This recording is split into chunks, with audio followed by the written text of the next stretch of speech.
Esta noche nos acompaña el doctor Andrés Napoli, lo voy a presentar después, más acabadamente.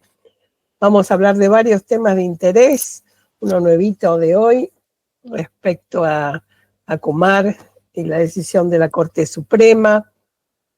También vamos a hablar algo del acuerdo de Escazú, y quizás lo más esperado va a ser cuando nos comente cómo la ley Bases y el RIGI en particular puede afectar o ya afecta las leyes ambientales vigentes. Pero antes de pasarle la palabra a Andrés, bueno, como siempre, un agradecimiento a Federico Stuckert, que nos acompaña en los controles. Pero hoy empezamos con una nota triste, porque esta semana, el lunes, para ser precisos, partió Sandra Veiga. Sandra era animadora de animadores, era particular, había asumido la responsabilidad de animar los círculos Laudato Si, una inestimable colaboradora. Ella era licenciada en química, docente, inagotable la cantidad de actividades que hacía. La conocí hace 5 años y cuento esto solo como anécdota. Ella fue una de las organizadoras con otras profesoras, las 3 creo que eran animadoras Laudato Si, hace 5 años, como digo, en una escuela que muchos me deben haber escuchado comentar la anécdota, en una escuela Nuestra Señora del Pilar de Ituzaingó. Empezaron ella desde la química, otra profesora desde, creo que era religión, la materia, y finalmente se sumó todo el colegio, que era primario y secundario. Me invitaron a dar una charla un día que vi cómo se había transformado esta actividad en algo que fue tan importante que después recuerdo que lo propusimos en otra presentación al CONSUDEC para que le incluyera la experiencia en su publicación mensual.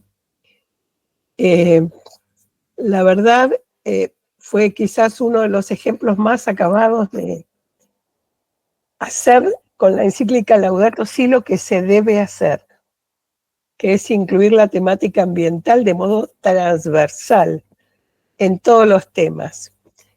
Ese día que fui invitada a esa actividad que hicieron, que además abrieron a la comunidad, estaban las familias, los padres, los hermanos, estaban vecinos, y de todas las materias hicieron distintas actividades. Si mi memoria no falla, en particular la de Sandra había hecho con los alumnos un filtro de agua. Así que Sandra, desde donde estás, nuestro agradecimiento. Te vamos a extrañar muchísimo. Un saludo particular para Claudio, su esposo, Maxi y Franco, sus 2 hijos. El lunes fue muy triste. Hoy queremos tomar este ejemplo de Sandra con un poco más de alegría, como lo que hicimos justamente el lunes, que es una brevísima exposición de los testimonios para el tiempo de la creación. La verdad, creo que ya lo dijimos en otro programa, pero con todos los problemas económicos que tiene Argentina, explotaron las actividades que hicieron en todo el país los animadores en sus parroquias, en sus escuelas. Ya les digo, desde la Patagonia hasta el Noanea, cantidad de cosas. Hicimos un taller, además, con organizaciones miembros, en un congreso que hicieron los focolares, con Pastoral de la Juventud, otro taller, y seguimos haciendo cosas por más que el tiempo de la creación terminó el 4 de octubre. Así que pasamos, ahora sí, a conversar con Andrés Napoli, Andrés es abogado graduado en la Facultad de Derecho y Ciencias Sociales de la Universidad de Buenos Aires. Es magíster en Derecho Ambiental de la Universidad del País Vasco en España. Director ejecutivo de la Fundación Ambiente y Recursos Naturales, conocida como FAN. Vicepresidente del Comité de Apoyo a la Aplicación y el Cumplimiento que establece el Acuerdo de Escazú sobre el acceso a la información, la participación pública y el acceso a la justicia en asuntos ambientales en América Latina y el Caribe. Fue representante electo del público ante el Comité de Negociación del Acuerdo de Escazú entre el 2014 y el 2022. Es profesor de posgrado en la Maestría de Economía Urbana de la Universidad Torcuato Di Tella de nuestro país, director de la revista Pulso Ambiental, codirector del suplemento de Derecho Ambiental del diario La Ley. Y por último, y le vamos a pedir que nos hable algo de esto también, es integrante del cuerpo colegiado establecido por la Corte Suprema de Justicia de la Nación, que tiene a su cargo el control del plan de saneamiento del río Matanza-Riachuelo, o que tenía a su cargo, deberíamos decir. Andrés, muchas gracias por estar nuevamente con nosotros. También con Andrés nos conocemos hace muchos años. ¿Nos puedes contar, antes de pasar a los temas que anunciamos, qué significa la decisión que tomó la Corte, por favor?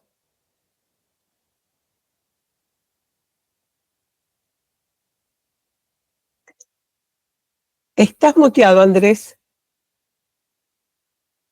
¿Qué tal? Buenas noches. ¿Cómo estás? Hola. Muchas gracias por la invitación. Sí, hasta el día de ayer he sido integrante de un cuerpo colegiado creado por la Corte Suprema de Justicia que tenía a su cargo controlar el plan de saneamiento del Riachuelo, pero eso sobre la base de lo que ha sido la sentencia de la Corte dictada en el año 2008 que ordenó el saneamiento del Riachuelo, pero ayer la Corte le ha puesto fin a ese proceso. Un fin abrupto, un fin no esperado, un fin no deseado, un fin de una manera realmente que no debió ser, habida cuenta que, si bien siempre hemos dicho que el fallo de la Corte Suprema significó un antes y un después para la situación del Riachuelo, un antes en la cual había en un tiempo una promesa de una ministra, de una secretaria de Ambiente de sanearlo en 1000 días, pero después ciertamente a partir de la intervención de la Corte hubo muchos adelantos, se creó un organismo de cuencas, se estableció un plan de saneamiento, se establecieron una serie de mandatos, pero eso no significaba que el fallo estuviese cumplido ni cercanamente, estaba muy, muy fuertemente incumplido, altamente incumplido. De hecho, el propio tribunal lo expresó a mediados del 2018, después de una audiencia pública, la última que se hizo en el tribunal, que realmente el fallo veía que el fallo tenía muchas mandas incumplidas y que el funcionamiento de la propia autoridad de la cuenca dejaba mucho que desear. Sin embargo, de una manera abrupta, después de escuchar un informe, después de leer un informe entregado por el propio organismo de cuenca, al cual, por supuesto, nos dio conocimiento en su momento como cuerpo colegiado. Nosotros contestamos cada uno de los puntos establecidos, por supuesto planteando que no reflejaban la verdad ni los alcances que se decían.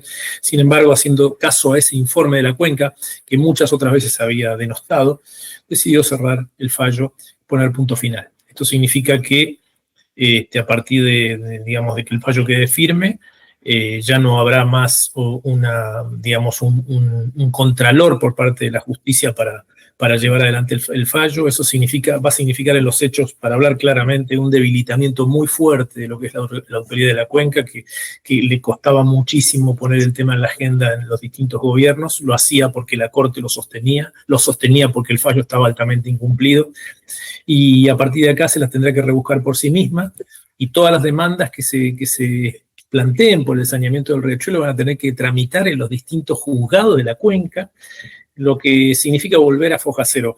Por supuesto que, con esto cierro, pensábamos que algún día el caso se tenía que cerrar, pero se tenía que cerrar con un cumplimiento elevado. Se cierra con, diría yo, con los propios porcentajes dados por la Corte, por debajo del 50% del fallo cumplido.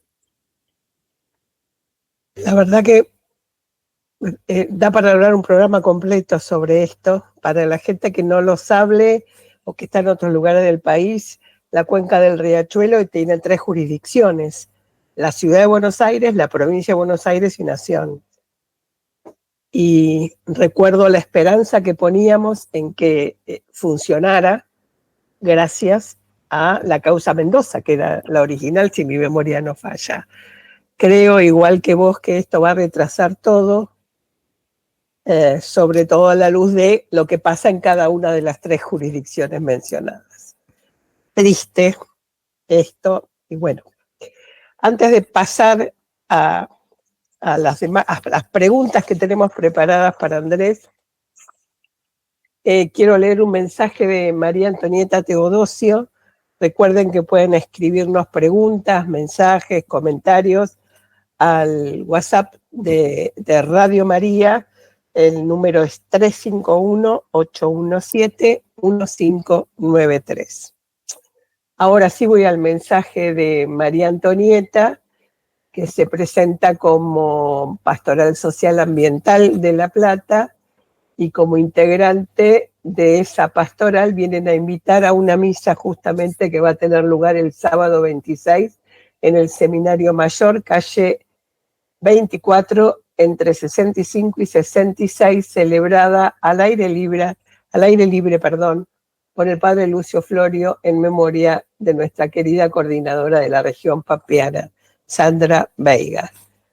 Gracias, padre Lucio, que estuvo con nosotros el programa anterior. Gracias, María Antonieta, por esta celebración en honor de Sandra Veiga, a quien, como dije antes, extrañaremos mucho.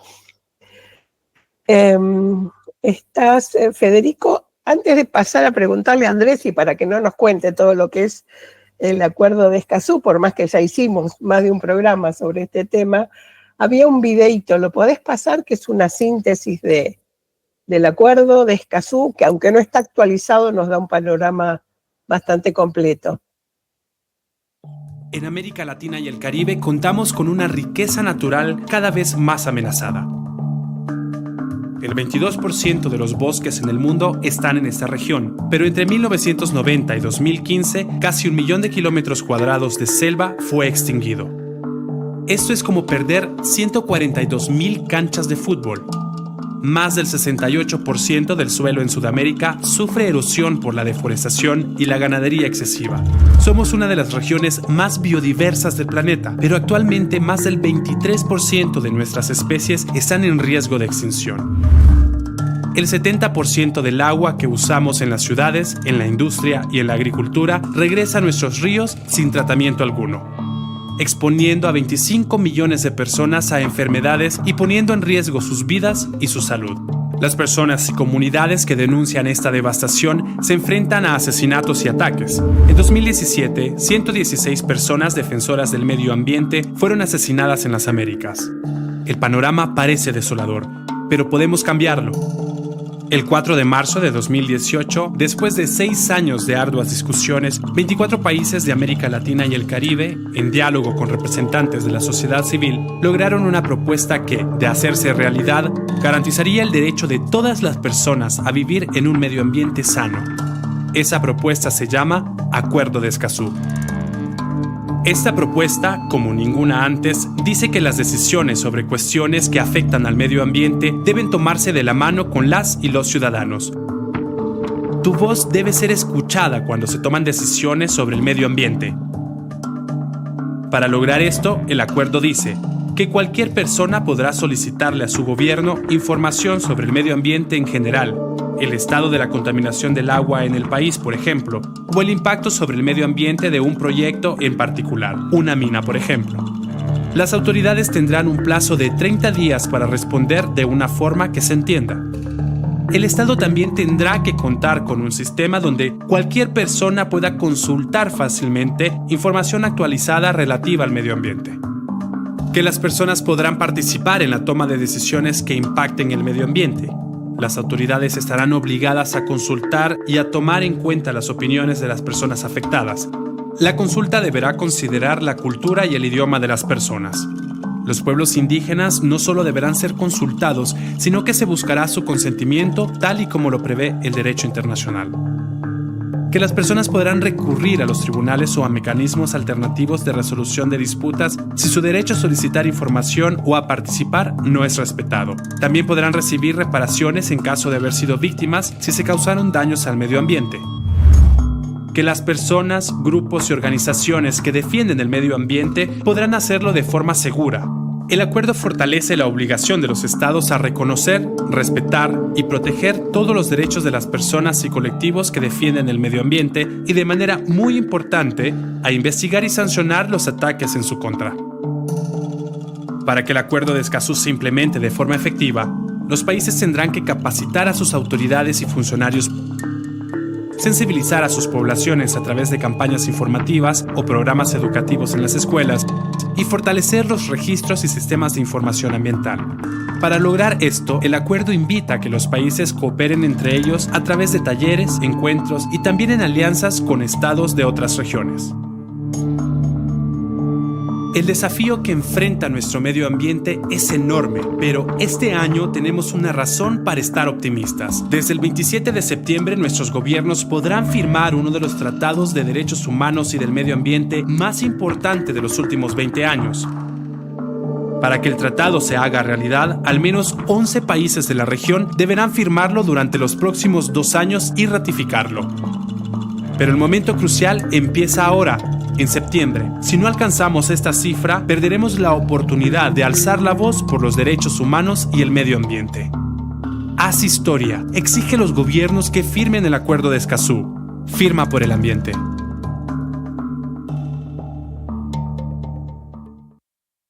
Como había anticipado, no es un video actualizado, así que Andrés, ¿nos puedes actualizar lo que dice el video, contar un poquito de historia del acuerdo y en qué estado estamos ahora?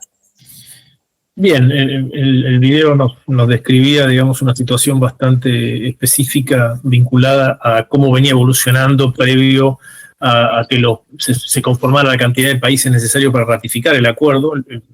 Los países de América Latina y el Caribe son 33, y se necesitaba 1/3 de ellos para el inicio, la ratificación, la puesta en marcha del acuerdo. Hoy tenemos 17 países, Argentina es uno de ellos, por lo cual el acuerdo ya está en pleno funcionamiento. Más allá de eso, también el acuerdo ya tomó sus primeras decisiones en términos, digamos, regionales, porque convengamos que lo que sucede con los tratados internacionales vinculantes como esto es que los países que los ratifican los adoptan como ley propia. Eso significa que ya claramente el país, digamos, ya tiene el texto del acuerdo como ley. Ahora, a nivel internacional, siendo un acuerdo de instancia internacional, tiene órganos propios de funcionamiento. Por eso se conformó el Comité para el Apoyo y la Aplicación del Cumplimiento del Acuerdo de Escazú, que es un órgano subsidiario de la Conferencia de las Partes. Su función principal es ayudar a los países a que puedan implementar de manera plena el acuerdo. Y esto es un elemento central, es un comité que no es judicial, no es contencioso, sino que intenta ayudar a los países a que eso suceda. Además, se aprobó en la última conferencia de las partes, en abril de este año, el plan de acción para la protección de las y los defensores de derechos humanos en temas ambientales, un plan estratégico que tienen que llevar adelante los países. Así que estamos en pleno funcionamiento. Yo me estoy aprestando como miembro del comité de cumplimiento a la primera visita país que va a tener el comité de cumplimiento, que va a ser durante la primera semana de noviembre de este año a Chile. Es una visita muy ardua en la cual el comité va a tomar, digamos, va a tomar contacto tanto con las autoridades de los distintos estamentos que llevan adelante la aplicación del acuerdo de Escazú en Chile, como del público, de las personas, de las organizaciones, para conocer cómo está Chile en relación a la implementación del acuerdo, a realizar un informe que Chile lo va a tener con recomendaciones que esperamos que sean y ayuden a la implementación del acuerdo. Finalmente, en mi caso particular, he sido nombrado también como relator en el comité de cumplimiento para personas y grupos de personas en situación de vulnerabilidad, y estoy comenzando a desarrollar ese trabajo, que va a tener primero una etapa diagnóstico para saber cuáles son los problemas principales que tienen estas personas y estos grupos de personas para poder ejercer sus derechos en relación a la protección del ambiente, y estimamos que ese trabajo va a fructificar en una serie de decisiones que el comité va a poner en consideración de los países en la próxima conferencia de las partes. Así que eso es un raconto de lo que está sucediendo. Ahora, si lo llevamos a Argentina, ¿en qué estado estamos? Argentina es un país, bueno, es un país que en el gobierno anterior ha sancionado, digamos, ha publicado su plan de implementación. Es un plan de implementación que no establece la totalidad de los derechos de acceso, digamos, porque sepamos que es derecho de acceso a información, derecho a participar en procesos de toma de decisiones ambientales y acceso a la justicia en materia ambiental. Si bien ha establecido algunas medidas, esas medidas han sido publicadas y en este momento Argentina está, digamos, iniciando ese proceso de implementación. Por supuesto que con el gobierno actual hay una serie de cuestiones que es necesario saber cómo se van a terminar saldando. El gobierno se ha manifestado contrario al Pacto Global en Naciones Unidas, ha dado una instrucción muy precisa y muy severa a la Cancillería para no adoptar las decisiones de la Agenda 2030, por lo cual se supone que esos son desconocimientos por lo menos de carácter político, que el gobierno expresa, y habrá que ver cómo terminan saldándose, porque yo diría que si veo la actuación del gobierno en la última conferencia de las partes, el gobierno argentino estuvo en la conferencia, digamos, la Argentina estuvo representada, estuvo plenamente representada, por lo cual en términos del acuerdo de Escazú diríamos que no hay novedades en ese sentido, pero es un gran interrogante y una contradicción que está vigente y veremos cómo se salda, y esperemos que se salde en favor de la aplicación del acuerdo. Esperemos que así sea, un acuerdo que costó mucho conseguir, que Argentina ratificó, que también ratificaron otros países, pero algunos que habían firmado originalmente no ratificaron. ¿Cuál es la situación de esos países? Bueno, hay países como Costa Rica, por ejemplo. Yo podría hablar de varios países, pero Costa Rica es un país líder en el proceso, un país que lideró absolutamente el acuerdo y, sin embargo, la llegada de un nuevo gobierno decidió dejarlo de lado el acuerdo. Perú estuvo integrado en la negociación plenamente del acuerdo de Escazú y, digamos, por decisión del Congreso de Perú, eso se archivó. Brasil participó también muy activamente y todavía no ha logrado el consenso parlamentario para llevar adelante. Si bien el acuerdo ha sido remitido al Congreso para su aprobación, todavía el Parlamento no ha logrado esa decisión. Así que por ahí andan las cuestiones. Yo menciono esos tres países porque son países importantes, pero bueno, más allá de eso tenemos que decir que Colombia lo ha ratificado hace muy poquito tiempo atrás, hace un mes atrás, y se ha convertido en el país número 17 en ingresar al acuerdo. Qué maravilla seguir incorporando países, pero una de las prescripciones del acuerdo era también la defensa de quienes luchan por el ambiente, y este año hemos tenido la pérdida de 2 activos, en uno de ellos un cura hace poco. ¿Cuáles son, en tu opinión, las cosas que deberían pasar en el futuro respecto de la defensa de los luchadores ambientales? Bueno, este es el tema más delicado, más urgente que tiene el acuerdo. Es tan delicado y tan urgente que ha sido la primera decisión que ha tomado el acuerdo. Generar primero un grupo de trabajo para establecer un plan de trabajo. Ese plan, como todos los temas que se hacen en Escazú, son participativos. Ha habido una consulta, ha habido un foro, 2 foros internacionales, un proceso sometido a consulta y se ha establecido un plan. Ese plan lo que busca es que, digamos, una decisión regional de los países, lo que busca es que los países, dentro de los países, este proceso, digamos, de protección a los defensores se lleve a cabo. Y para eso hay una serie de etapas. En primer lugar, establecer que existe el acuerdo, existen, digamos, estas garantías que se deben de respetar y hay que hacérselas conocer en primer lugar a aquellos que tienen que respetarlas. Muchas veces que tienen que ver con la fuerza de seguridad, ¿no es cierto? Trabajar con la fuerza de seguridad, trabajar con los distintos organismos del Estado que trascienden la materia ambiental. Convengamos que la protección de personas tiene que ver más con otras instancias, con el Ministerio Público, con la justicia, con las fuerzas de seguridad.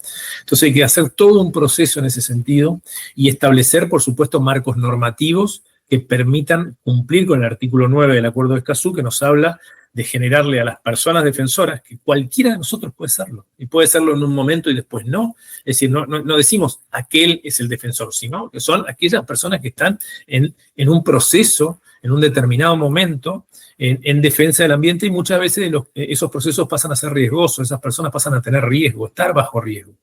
Porque convengamos que cuando suceden situaciones muy críticas y muy, muy terribles, como es la muerte de una persona, ese proceso viene de mucho antes. Ese proceso inició primero con amenazas, con persecuciones, con estigmatizaciones sociales, con salida de sus propias poblaciones, con desarraigos, y después eso, lamentablemente, cuando la protección no llega, termina la muerte, y volvemos a rescatar, volvemos a decir que vivimos en una región, América Latina y el Caribe, la más riesgosa del mundo para este tipo de actividad y para estas personas.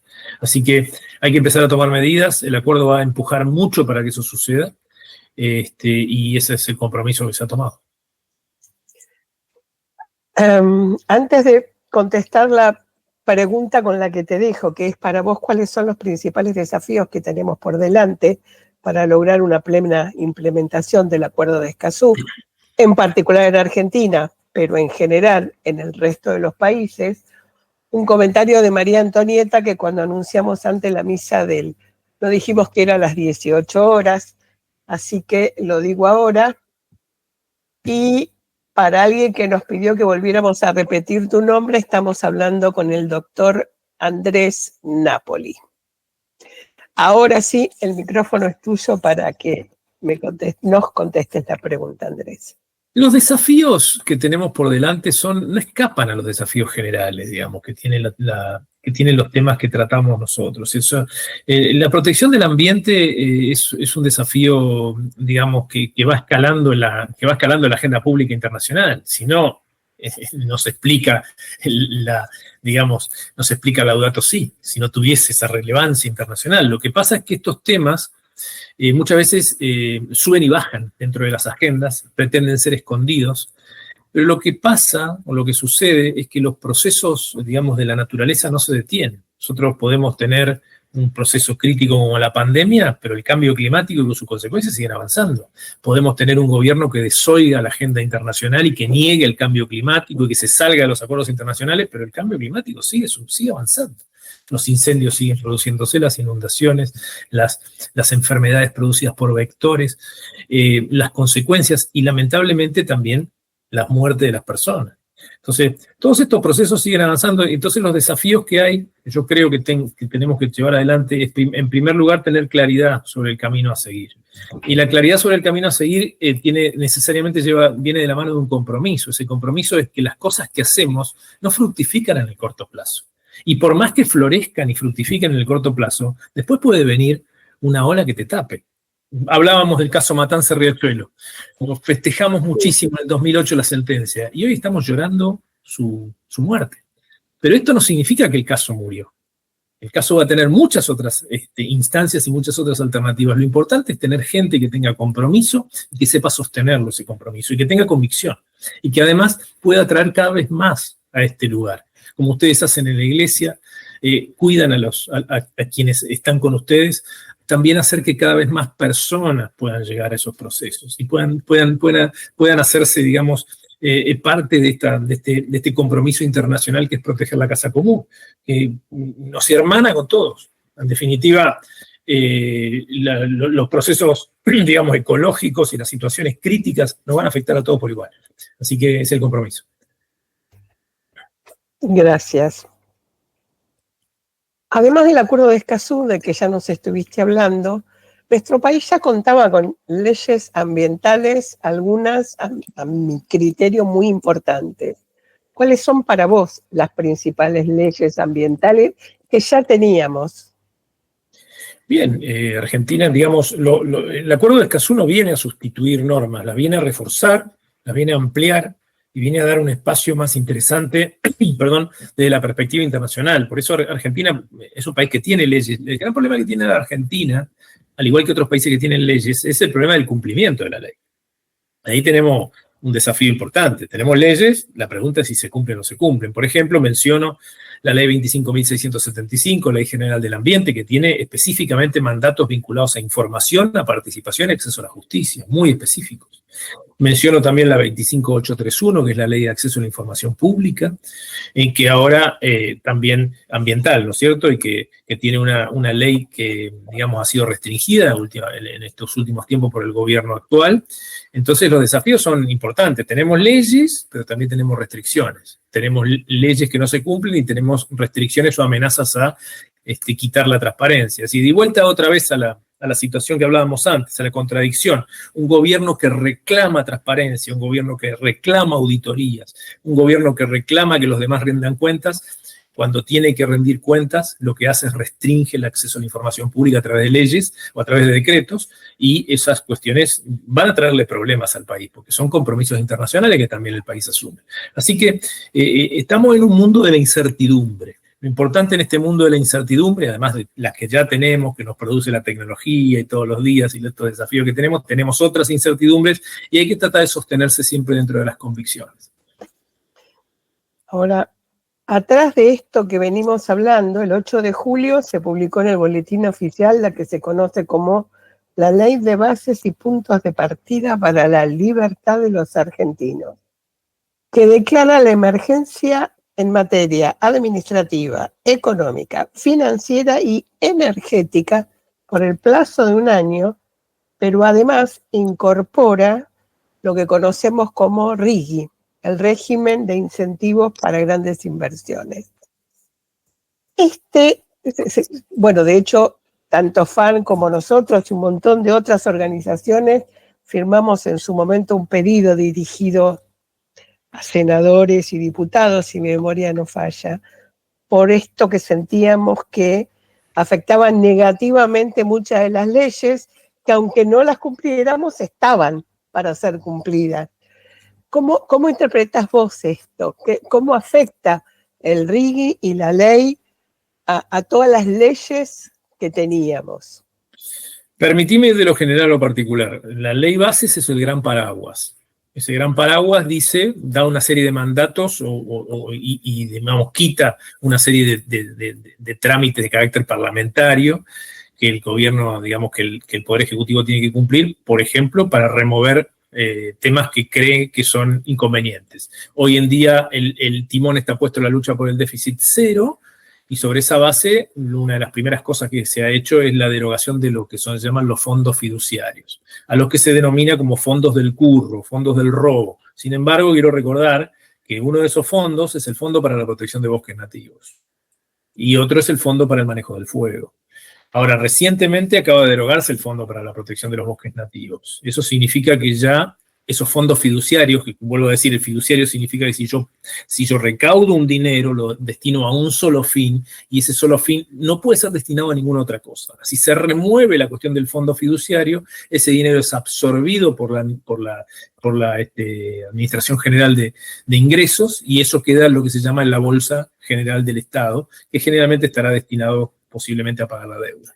Entonces ahí sabemos que, por ejemplo, se remueve ese fondo. ¿Y por qué es importante el fondo? Porque el fondo es precisamente lo que nos permite llevar adelante políticas y nos permite compensar a la gente que protege el bosque nativo. Entonces, es un elemento importante. Eso como primer punto. Ese paraguas de la ley bases también trajo el régimen para el incentivo a las grandes inversiones, que es un régimen, digamos, como básicamente de atracción a inversores, que parte de la premisa muy sencilla. Argentina es un país que está muy mal, digamos, desde el punto de vista financiero, económico y financiero, está desde el punto de vista crítico, necesita inversiones y hay que hacerse muy atractivo para que vengan a invertir. Y si les pedimos que cumplan con la ley, digamos, de glaciares, de la protección minera, o que cumplan con la evaluación de impacto ambiental de tal provincia, y si nos ponemos en esas restricciones que lo que hacen es preservar precisamente el ambiente, la casa común, etcétera, no van a venir a invertir. Entonces hay que abrirles la puerta, removerles estas cuestiones que llaman o denominan como trabas a las inversiones para que vengan a inviertan. Bueno, eso es lo que hace el RIGI, le da una serie de liberalidades, más allá de las cuestiones impositivas, que podría mencionarte como 10 impuestos que no se pagan en general y los pagamos nosotros, pero no los pagan las grandes empresas que vienen de esas inversiones. Así que eso es básicamente lo que realiza y le da un mandato a las provincias. Ojo con lo que van a hacer, porque si me van a aplicar leyes o me van a sancionar algún tipo de ley que tienda a impedir la inversión, van a tener que hacerse responsables como provincias y las leyes esas van a ser anuladas por la justicia. Entonces, esto es lo que básicamente dice el régimen. Ahora, hay provincias que no adhirieron al RIGI. ¿Uno puede presumir que esas provincias quieren proteger más el ambiente o no? Las provincias que no adhirieron al RIGI es porque no van a ser beneficiarias, porque el RIGI no es para todas inversiones. El RIGI es para algunos tipos de inversiones, fundamentalmente las inversiones mineras, las petroleras, las gasíferas, y algunas agroalimentarias. Quizás las provincias que no han adherido hasta ahora son aquellas provincias que no van a ser beneficiarias del RIGI, no van a ir la inversión ahí. Y además estamos hablando de inversiones de $200 millones para arriba.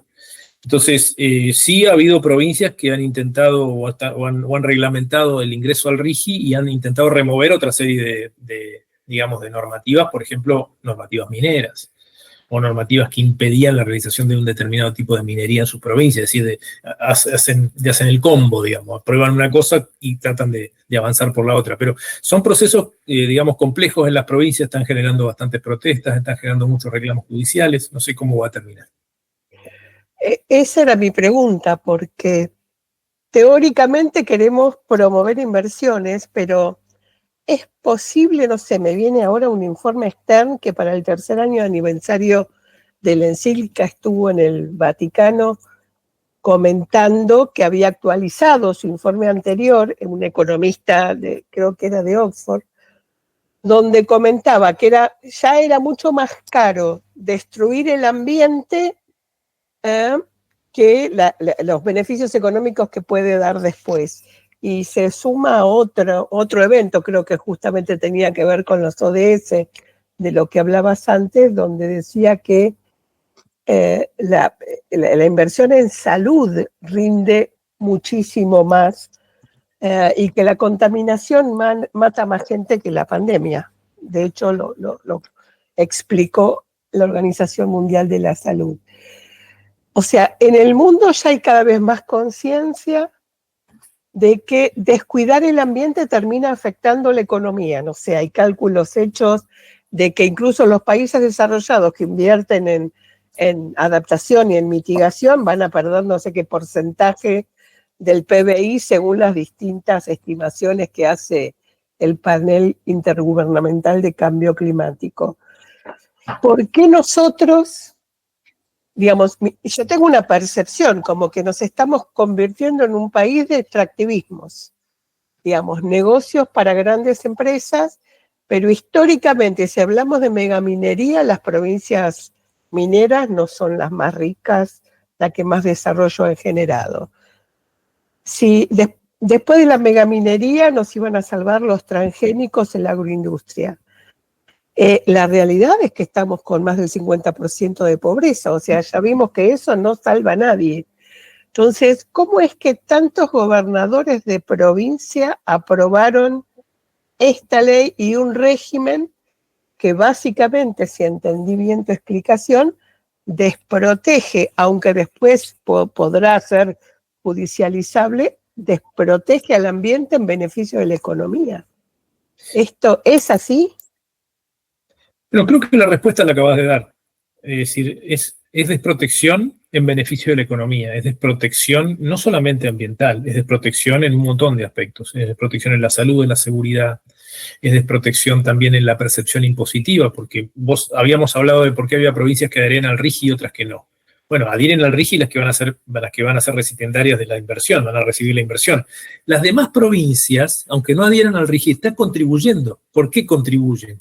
Porque lo que pasa es que va a bajar la recaudación impositiva y ellos van a percibir menos. Y va a bajar la recaudación impositiva porque precisamente no van a estar pagando los impuestos que hay que pagar.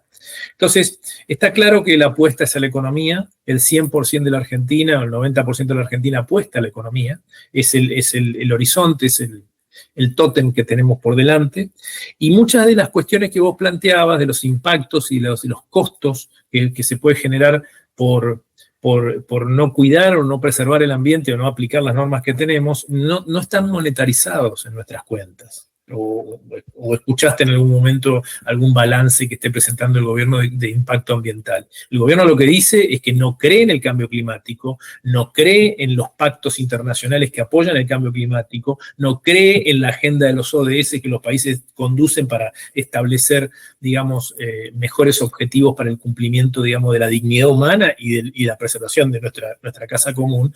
Entonces, eso... ¿Qué pasa? Si yo planteo todo eso, lo que hago es invisibilizo lo demás. Lo único que me importa es la cuenta final y monetaria de cuánto dinero ingresa, pero todo lo demás no está visibilizado. Sucede como la contaminación. Está allí, pero está oculta. Las consecuencias se sufren igual, pero no la visibilizamos. Entonces, por ahí está la situación, por ahí está el problema. Creo que estos procesos finalmente algún día se descubren, algún día surgen a la luz y nos quedará recoger las cenizas. Ahora, ¿qué nos queda a los ciudadanos?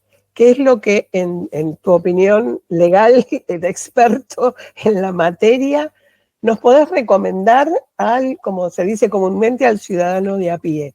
¿Qué es lo que debemos hacer para cambiar esta situación? Yo no podría decir lo que debemos. Yo podría decir lo siguiente. Los avances que ha tenido la Argentina en materia ambiental no han venido de los gobiernos. Yo no he visto ningún gobierno promoviendo acciones que veamos qué bien este gobierno plantea esto, plantea aquello.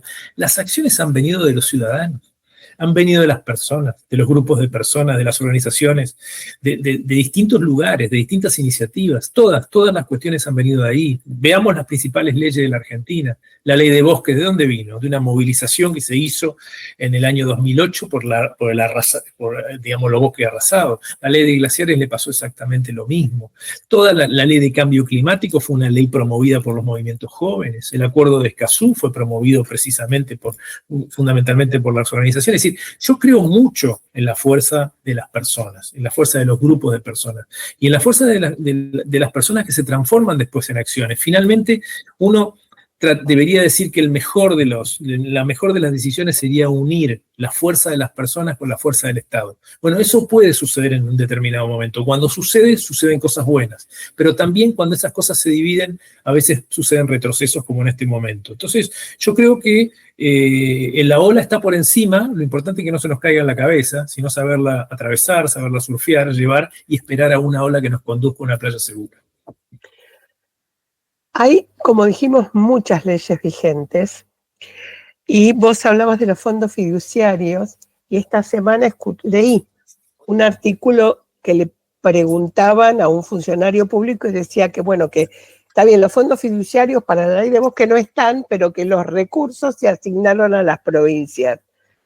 Esto, en tu opinión, ¿va a hacer que las provincias lo utilicen adecuadamente? Porque yo tengo la percepción de que todavía no estaba la ley base, o sea, seguía plenamente vigente la ley de bosques nativos, y sin embargo en una provincia estaban modificando, por más que la ley regía, la estaban modificando, por supuesto, para fines productivos. ¿Cuál es tu opinión al respecto? Si la cosa fuera tan fácil, si el cuento fuera tan sencillo, sería un cuento de hadas, digamos, yo quito el fondo fiduciario, pero le voy a dar a las provincias para que lo apliquen en el mismo sentido. ¿Para qué quito el fondo fiduciario? Porque cuando leímos cuáles eran los problemas que tenía el fondo fiduciario en el informe de la Sindicatura General de Empresas Públicas, que tanto se mencionó, bueno, lo leímos y vimos que había problemas de manejo financieros y de rendimiento, de rendiciones de las provincias, pero en ningún lugar del informe de 80 páginas, aparecía la recomendación de digamos, quitar el fondo o de no dar más fondo fiduciario. No decía en ningún lado, decía mejoren la administración. Bueno, lo que hizo el gobierno, removió el fondo, lo liquidó. Ahora lo que promete es que esos fondos remanentes se le van a entregar a las provincias para que lo apliquen, pero ya no va a haber ninguna obligación. Yo voy a entregar el fondo y la provincia lo va a poder aplicar a donde sea. Y entonces ese es el kit de la cuestión. ¿Cómo garantizamos que un fondo destinado a un específico fin, como es la protección de los bosques nativos, llegue a eso? Eso es un interrogante.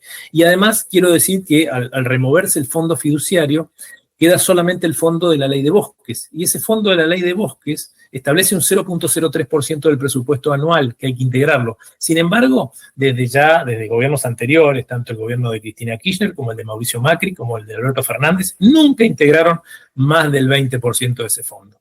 Por lo cual, el presupuesto de este año lo pone casi en el 2,5%. Por lo que queremos decir que estamos en una situación muy compleja. Yo no creo que estos fondos vayan a ser destinados a la protección de bosques. Es triste. Ahora, ya que mencioné la ley de bosques, mencionamos la ley de glaciares, que son leyes de presupuestos mínimos que están como en una jerarquía superior, y el acuerdo de Escazú es un acuerdo internacional. En Argentina tenemos historia de haber hecho lo que quisimos, de no respetar los acuerdos y después perder y tener que pagar quizás millones en tribunales internacionales. Cambiar eso, es decir, impedir que el gobierno de turno haga lo que le parece, ¿es algo que ves posible si los ciudadanos nos hacemos responsables y reclamamos, o esto va a seguir pasando así, hagamos lo que hagamos? Yo creo que, digamos, el ejercicio del poder es un ejercicio del poder que se quiere hacer de manera absoluta siempre. Yo no conozco, por lo menos en la historia mía de recorrido de vida, no me quiero poner a distinguir, solamente he visto un presidente que tenía ese tipo de limitaciones, o sea, limitación institucional. Un presidente que conformó una corte que no era de su partido, etcétera. Bueno, no importa. Lo que digo es muy raro en la política actual que un presidente se quiera autolimitar. Por eso es muy permanente, es muy cierto que lo que tenemos que hacer es construir estas alianzas, construir estas contenciones sociales y tratar de que ciertas cuestiones queden fuera de la discusión política. Y ahí ponemos a la educación, ahí ponemos a los jubilados, ahí ponemos a la asistencia social para los que más necesitan, ahí ponemos el ambiente. Eso necesitan políticas públicas o la política internacional de un país. ¿Cómo hace Brasil? Brasil, ¿por qué es tan exitoso en su política internacional? Porque tiene ese famoso Palacio de Itamaraty, que todos los profesionales en relaciones internacionales luchan por entrar, que son realmente gladiadores en defensa de una política que el país tiene, que lleva adelante y que la desarrolla con distintos gobiernos, ¿eh? Tiene políticas de Estado. Ojalá Argentina pueda tener esas políticas de Estado también. Hablabas también de conciencia de la ciudadanía, y una de las cosas que a mí me preocupa es que estamos haciendo actividades intensivas en el uso de agua, el fracking, por ejemplo, la megaminería, en zonas donde el agua es un recurso escaso, donde hay crisis hídrica. Que el agua sea un derecho humano, ¿puede limitar de alguna manera la actividad, o el RIGI también impide eso? No, si el agua fuese declarado como un derecho humano, las restricciones serían mayores, sin lugar a dudas, porque se establecería un parámetro de quién debe ser el primero que debe ser provisto de agua. Hoy en día el RIGI tiene un sistema en el cual, digamos, no es fácil de encontrarlo ni de leerlo, lo tuvimos que leer muchas veces para encontrarlo, en que hay que garantizarle a las empresas que realizan determinadas actividades todos los insumos necesarios para realizarlas. Y cuando eso lo decodificamos, no está escrito de esa forma, no está dicho de esa forma, no importa. Cuando eso lo empezamos a verificar, vemos que una empresa minera, ¿cuál es su principal insumo, además del mineral que va a sacar? El agua. Y el agua, ¿y dónde realiza la extracción? Por ejemplo, de cobre, la alta montaña. O la extracción de litio, también en lugares, en salares de altura. Y esos lugares son generalmente lugares desérticos, en donde el agua es un valor central. Si no, pregúntenle a los mendocinos lo que significa vivir en un desierto. Entonces, el punto central es ese. Si lográsemos declarar al agua como un derecho humano, serían muchas más las restricciones. Igualmente existen normativas, existen leyes y posibilidad de reclamarlo, pero, como se dice, es mucho el trabajo que hay que hacer para lograr resultados. Es mucho el trabajo que hay que hacer y pocos los recursos disponibles. Como siempre. Lo cual, como siempre, los recursos son es más, yo soy un convencido de que es mejor tener pocos recursos porque uno se esfuerza el doble. Después, cuando tiene muchos recursos, tienden a esforzarse. Así que a nosotros dejarnos con pocos recursos. ¿Ah, sí? Bueno, entonces con los recursos necesarios. Vamos a pedir más esfuerzo. No importa. Si no, uno pierde, decir, es como el jugador que pasa a jugar, el jugador de fútbol que pasa a un equipo muy grande, no se ocupa de otras cosas. No, dejarlo en equipo chico y que trabaje lo que tiene que trabajar. Andrés, te agradezco muchísimo tus preguntas, la respuesta a nuestras preguntas, tu disposición permanente para estar cuando te necesitamos, y no dudes que te volveremos a llamar en algún otro momento. Gracias. Muchísimas gracias, Silvia. Y es un gran recuerdo el que tengo de cuando empezamos allá en la cuenca del Reconquista. Allá lejos se hace tiempo. Y todo está por hacerse todavía. Y todo está por hacerse, exactamente. Un abrazo grande. Aprenderemos. Un abrazo enorme. Esté muy bien. Acercándonos ya al cierre del programa,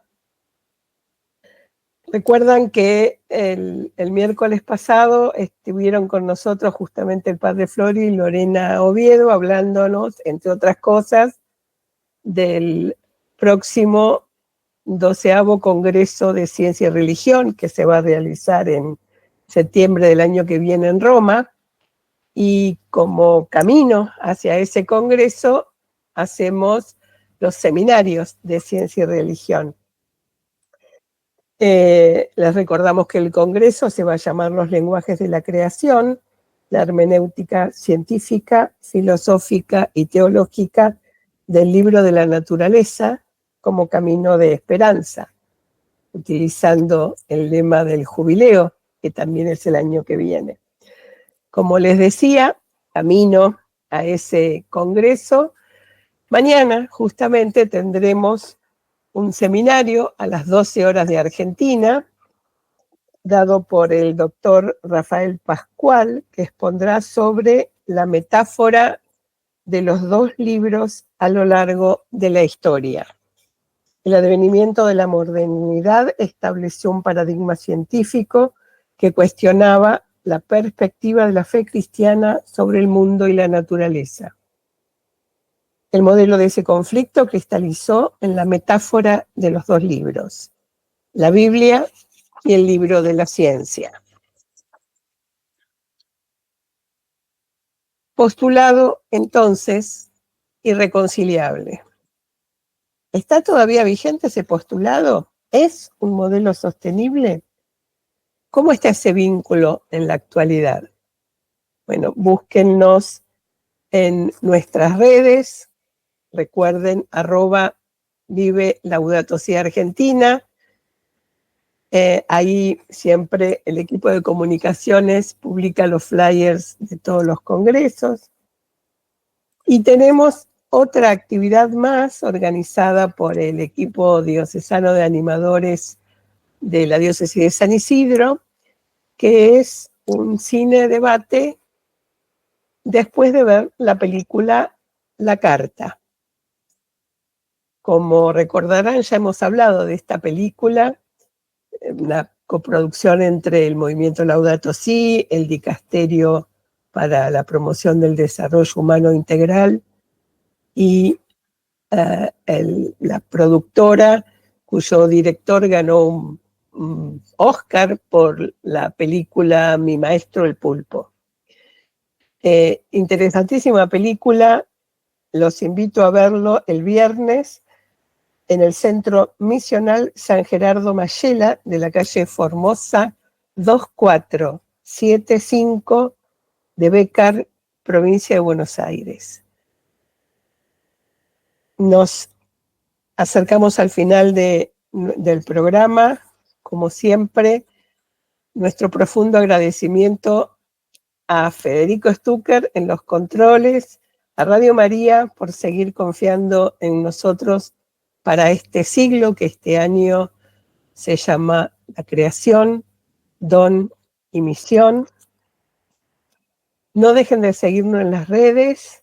Los dejamos con nuestra canción de cierre, Cambiar el Mundo, de Alejandro Lerner, y nos vemos el miércoles que viene, donde va a estar todo el equipo del capítulo Argentina para hablar de nuestras experiencias y nuestros desafíos, que ese va a ser el último programa de este ciclo. Hasta el miércoles que viene. Buenas noches.